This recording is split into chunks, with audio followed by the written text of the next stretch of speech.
But we start tonight with the unprecedented influence that billionaires, that's with a B, now exercise in American politics. We already have a record number of billionaires who have been nominated or assigned by Donald Trump to his new cabinet. There's a name for that, and it's called oligarchy. You know, there are few people that we need to hear more from during the upcoming transition than Maryland Democrat Jamie Raskin, especially as Trump continues to stack his cabinet with a steady mixture of oligarchs and creepy cartoon villains. It's government for the wealthiest and not for the working people. As we prepare for the Nightmare 2.0, we are already seeing the former president do exactly what he said he was going to do, cozying up to his donors and putting fellow billionaires in positions to accomplish his ultimate goal. Let's roll the tape again. Because you're all people that have a lot of money. I know 20 of you, and you're rich as hell.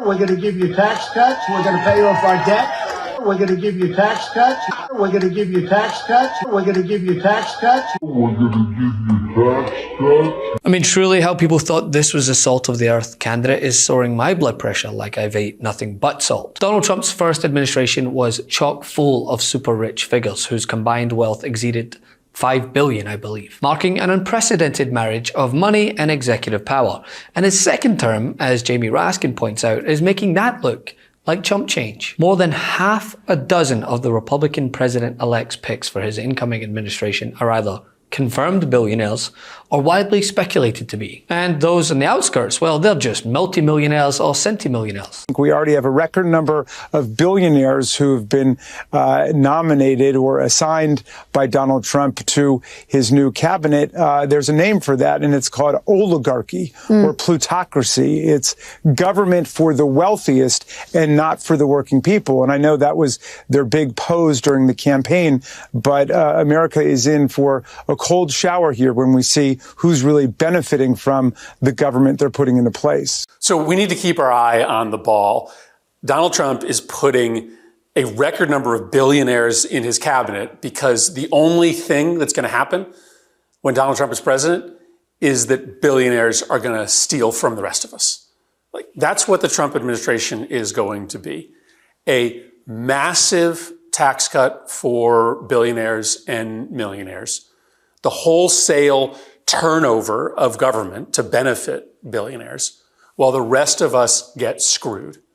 Higher taxes, higher prices for regular Americans, less consumer protections, all so that the billionaires who are in Donald Trump's cabinet and all their other billionaire friends can make even more money. Keep your eye on the ball. It's not a coincidence that Donald Trump is putting all of these super rich people in his cabinet. People that aren't really qualified to run these agencies, but people who know that if they control the government, they can make even more money. There are so many billionaires in this cabinet that the collective wealth of Donald Trump's cabinet is higher than 169 countries. That's extraordinary. And it exists for one reason and one reason only. You are getting screwed in order for the billionaires that Trump is putting in charge of the government to get even richer. Which Jamie Raskin warns against, right? How Trump is hell-bent on turning America into an oligarchy. Raskin has made it his duty to call to attention not only the growth accumulation of wealth in America, most of which will soon be seen on just one simple tab on the White House website saying meet the team, but how Trump already used his position in office to enrich himself and his family members. Something you'd think that the same people who wasted endless hours and resources trying to impeach Hunter Biden when he allegedly used his name to enrich himself while never holding public office would take issue with. But we start tonight with the unprecedented influence that billionaires, that's with a B, now exercise in American politics. Currently, Donald Trump is building the wealthiest cabinet in history, raising new concerns about whether they're going to work for the American people or for their own bottom lines. And now new reporting on the money that Elon Musk, the world's richest man, spent in order to get Trump elected.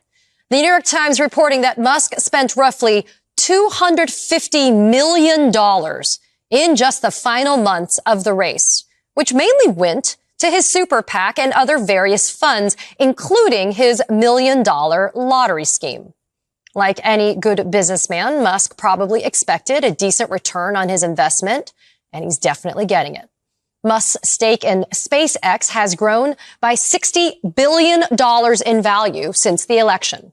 It's now the most valuable defense contractor in the country. Musk was given a role outside, and I'll put that in quotes, of the government with this so-called Doge or Doge panel. But inside the government, Trump is looking to add at least 10 billionaires to his administration. If you combine the net worth of all of Trump's picks, including Elon Musk and Vivek Ramaswamy, they would be worth more than the GDP of hundreds of countries, including Finland, New Zealand, and Chile. And with all of this newfound power, Republicans and the ultra-wealthy are now looking at cutting the social safety net, which at least 70 million Americans rely on in some form. Nothing is sacrosanct. Nothing. They're going to put everything on the table. That's what they told lawmakers. Everything is on the table, and that includes Social Security, Medicare, and Medicaid. We're going to have some hard decisions. We got to bring the Democrats in and talk about Social Security, Medicaid, Medicare. There's hundreds of billions of dollars to be saved, and we know how to do it. We just have to have the stomach to actually take those challenges on. John Thune, who is the Senate incoming Republican leader, who also met with Elon Musk this morning, told me that perhaps mandatory programs are areas that they are looking to make cuts in, like Social Security. I can promise you that come 2025, spending reform will be a top priority for our new Republican majority.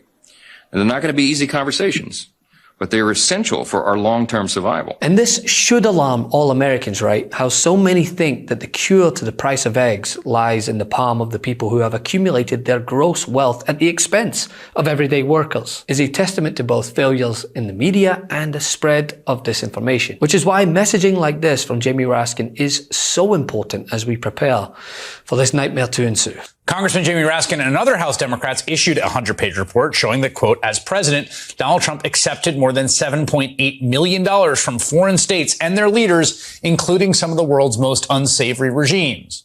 Today, Raskin wrote a letter to Donald Trump himself. Please, sir, quote, immediately return to the American people the $7,886,072 we know you've accepted from foreign governments in violation of the U.S. Constitution's Foreign Emoluments Clause. We know of $7.8 million that belongs to the American people and not in Donald Trump's pocket. Love this video? Make sure you stay up to date on the latest breaking news and all things Midas by signing up to the MeidasTouch newsletter at MeidasTouch.com/newsletter.